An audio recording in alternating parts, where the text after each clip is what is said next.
Hello, it's me James, and welcome back to another episode of Simply Survival. This is the series where I like to show you tips, tricks, and tutorials, and of course, I like to do this in complete survival. In today's video, I'm going to be showing you 5 fast farms that you can build in your survival worlds. Remember, if you do want to build any of the farms you see in today's video, be sure to check out the description below. With that being said, let's jump straight on into today's video. So, for farm number 1, I thought I would choose this super efficient bone meal sugarcane farm. Now this thing is not only fast to build, but it does produce sugarcane pretty fast as well. First of all, you will need to put your bone meal inside the dispenser. I've got 2 stacks and a little bit, and basically you can see I've already got some in there. When I flick this lever, we can open the chest, and you can actually see this goes up pretty darn fast. Literally, after a few seconds, we already have around about a stack. I know we had a few there already. So, I mean, yeah, it's a pretty easy build. Again, if you do want to build this, it is in the description below. But I know what you're thinking. But, James, this thing does require bone meal. And, you know, bone meal isn't the fastest thing to obtain. Well, let me tell you this. Number 2 is going to help you out so much. Let me explain. Number 2, the OP kelp farm. This thing is so overpowered. Okay, I've literally ran these for, I don't know, 30 seconds. Literally 30 seconds. I'm going to turn both of these on right now. And while I'm talking and doing a little bit of explaining, we can see how much these things actually will produce. First of all, if you are going to want to make this specific farm that you can see right now, you are going to want to do it right now. These things tend to get patched pretty much straight away. However, in this update, they are still working and still as OP as ever. Now, it does take a little bit longer to actually set up this farm, but the great thing about this is you do not need any fuel whatsoever to actually get yourself a bunch of kelp. And if you didn't know, you could use that kelp to turn into bone meal. So you could literally set up this farm, set up yourself an awesome sugarcane farm, and you will literally be good to go. Again, if you have not set this farm up already, you are literally missing out. I mean, some people even class this as cheating, that it is so powerful, like for real. I'm going to turn these off right now to make things a little bit more quieter, and you can see, oh damn, look at that. There is a hell of a lot of kelp in there. Let's look at this one.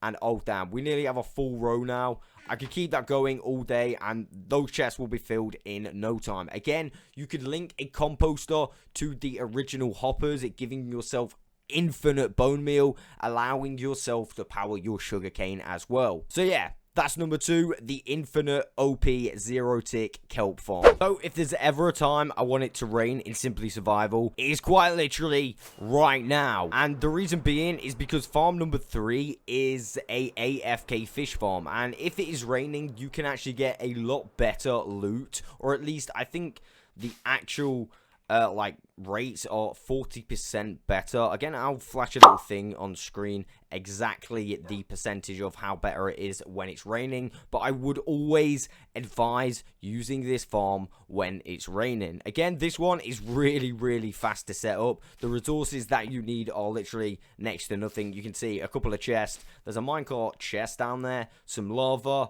literally a sign, a chest here, and a fish. Let me show you this farm in action. So the great thing about this farm, in the Bedrock edition, you can't actually fully AFK. Now you can with an auto clicker. However, stuff like Xbox and I don't know, Switch for example, you can't actually fully AFK. But this system here is the nearest thing to AFKing that you're gonna get. Let me show you why. All you need to do is actually cast at this sign, and it will fully catch and collect the item for you. Of course, you are going to get yourself a little bit of XP from the fishing as well. So you're going to get XP, you're obviously going to get the item, and you don't actually have to collect the item, like I said. So all you have to do is click every time you want to recast. And of course, if you set your auto clicker to around about 6 seconds, you tend to be okay, and you should be able to catch every single time. For the most part, you can get some pretty good stuff, including mending, unbreaking books. Another tip I would definitely say is to get a great rod if you want to use this farm. Now, you can start off with a rubbish rod, and eventually you will just fish a pretty decent rod out of this farm itself. So, I mean, you won't have to wait too long. I mean, I really do want it to rain. Please, rain! Watch it go through the solid blocks. Come on, go through the blocks. Oh, there it is. Boom. Did you see that? That is sus, mate. Very sus. I mean, I don't think we're going to get any rain. I'm going to carry on for another 5 or so minutes. Hopefully it'll rain. I don't think it is going to rain. Pretty late. So, I think next time I catch a fish is going to be the last time. And then we're going to get on to the next one. We'll have a quick look at what we got. Alright, we got 1 book. And dude, it's mending. So, that's pretty nice. We didn't get any other treasure loot. Sometimes, though, you could get a bow or a fishing rod. Although, they do tend to come with Curse of Vanishing on, I have noticed. Although, you can actually get ones without Curse of Vanishing. As you can see, we were able to get a mending book. We got a few other things as well. Some fish and, you know, a lily pad. Not too great. But for what it's worth, the materials, this is a really fast way to get some really decent enchantments and really fast as well. For number 4, this one is old but definitely gold. I kind of remembered this one this morning, gave it a few little modifications, but if you couldn't guess what this is already, it is a snow farm. Now I do have a question for you guys. What on earth can I do with all of this snow? I did have an idea to turn this little cave into some kind of winter wonderland, some kind of ice cave, something like that, but as you can see, this thing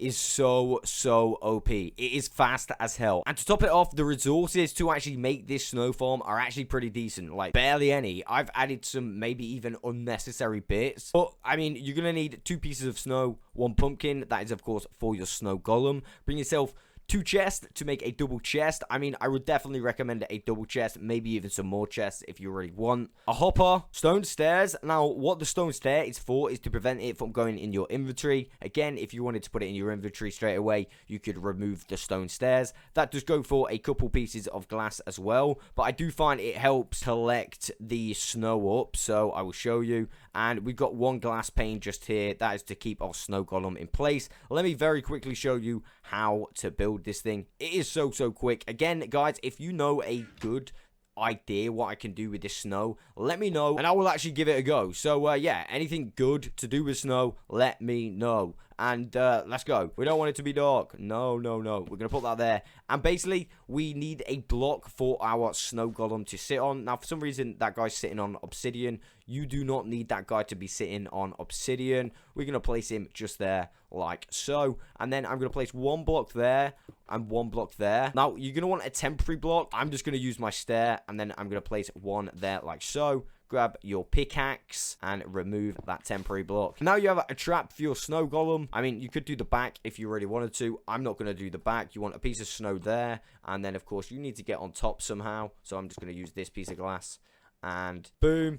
And boom. Now, to get him in the perfect position, and I'll show you where the perfect position is. Oh, damn. I needed that glass. No! Anyway, I'll show you where the perfect position is. We're going to put him here, facing this corner. Obviously, I need the hopper to be inside the chest, so we can put the chest there. Obviously, you can open it above that glass. And then we're going to get the hopper and face it into the chest. So now, if we push this guy onto that corner, he will actually like produce snow on this hopper. And of course, the other pieces of glass were to, you know, funnel it down there. I grabbed some more glass. Basically, I'm going to put another piece of glass in line with that. I'm going to remove that bottom piece like so. And I'm also going to put another piece on top of that chest. Remember, we'll still be able to open it because these are transparent blocks. In addition to that, I'm going to put 1 there. Now the snow can't go above. And we're going to add our step kind of facing this way, upside down like that, leaving a gap so we can get our shovel in there like this. And of course, mine the snow. But we need that guy to be pushed into this corner first, so let's go up there. Now I think the best way is probably go in and then fly out, also escape. Oh no, well, I kind of spoke that into existence, didn't I? And then basically get your golem and you want to push him into that corner there. Might be a little bit tricky. Oh no, not again, no. Yes, into that corner, and then throw your panes like that, and it will trap him in that corner forever. Go ahead and remove any temporary blocks, and your farm is literally good to go. Right, so you can literally see we have no snowballs, and right now I'm going to let loose on this snow. Let's go ahead and see how much snow we can acquire in a little amount of time. Let's go. All right, I couldn't be bothered to do it anymore, but I think I was just doing it for like 30 seconds or something. Look at that. Dude, so much snow. On to number 5. So for this one, we're back here in the villager trading station. I'm going to start off with 1 emerald, all right? Now, of course, this thing might take a little bit of time to set up, but trust me, once you've set it up, it is going to be worth it. You are going to be able to get yourself pretty much anything you want for 1 emerald trade. Over here, I can go and buy myself a bookshelf for 1 emerald. I can then turn this bookshelf into 3 emeralds by breaking it and selling it back to that exact same guy. So once you've repeated that process a bunch of times, before long you will actually have yourself a bunch of emeralds. What I did is had a little bit of help and set up every single enchantment maxed out for 1 emerald trade. Again, efficiency 5, 1 emerald trade. Mending, 1 emerald trade. I could literally buy these all day long, although I want to save my books. Unbreaking 3, 1 emerald trade. This thing literally provides anything. And to top it off, as you see, I have no armor or literally tools on me at the minute. If you set this up correctly, you not only can buy tools that are fully enchanted. Again, you could probably do them a little bit better, but they are decent for 1 emerald. You can literally buy every single enchanted diamond tool for 1 emerald. I mean, this thing is truly insane. I will never stop preaching about this farm because of how powerful it is. I literally just got every single tool for 5 emeralds, and they are literally enchanted as well.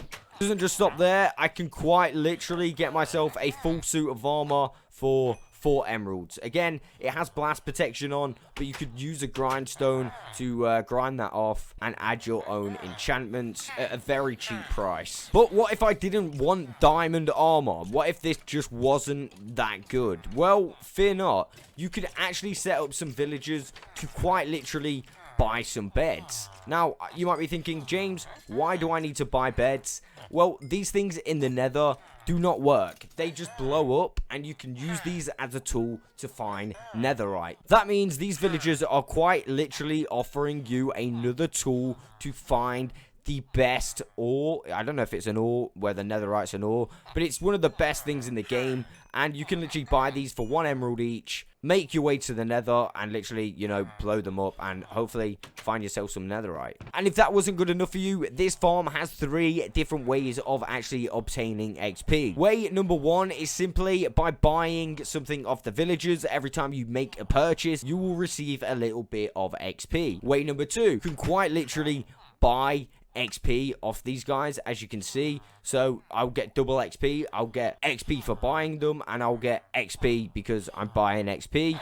So there we go, I just bought 12, and of course you can see the XP coming out. Well, it was a bit quick, but yeah, you get double XP from the clerks. Very quickly, there is one final way. This way is probably the least favorite way, but it still works. You could buy a bunch of enchanted equipment for 1 emerald each, and simply disenchant that equipment, giving you the XP after. Of course, with that method, you will need a grindstone. Of course, it rains at the end of the video. Dude! Now that's annoying. That's very annoying. Anyway, I came to the chunk just to literally throw this stuff away. Like, I don't need it, like, ever again. But you can see, I was in there for about 5 minutes, and I managed to get myself all of this stuff. I think it's safe to say that that farm right there is fast. Very, very fast. Not only did we get a full suit of diamond armor, but we got all the tools as well, and we got a bunch of books. I mean, well, 4 books, and they're pretty good enchantments. We got a couple of books there as well. I mean, like I said, I think it is safe to say that it is pretty fast. Again, it's not the fastest. Is it raining inside? Dude, looked like it was raining inside. Kind of does right now. It definitely looks like it's raining inside right now. I am not picturing that. That is crazy. As I was saying, it might take a little while to set that farm up. However, there are simpler versions. I am going to do another video with a kind of like pro version, so it kind of looks like mine, because I have got another floor of this farm to actually do, and I could actually go above the spawner. And I probably should have said this earlier, but the whole farm, the heart of the farm is a zombie spawner. That is why the rates go down. I have not done any curing whatsoever. So yeah, as I said, I'll probably do a video at some point doing a little bit of a better setup than the video in the description, but for the most part, that video will give you everything that you need to know. So that is all I've got time for today. I will catch you on the next one.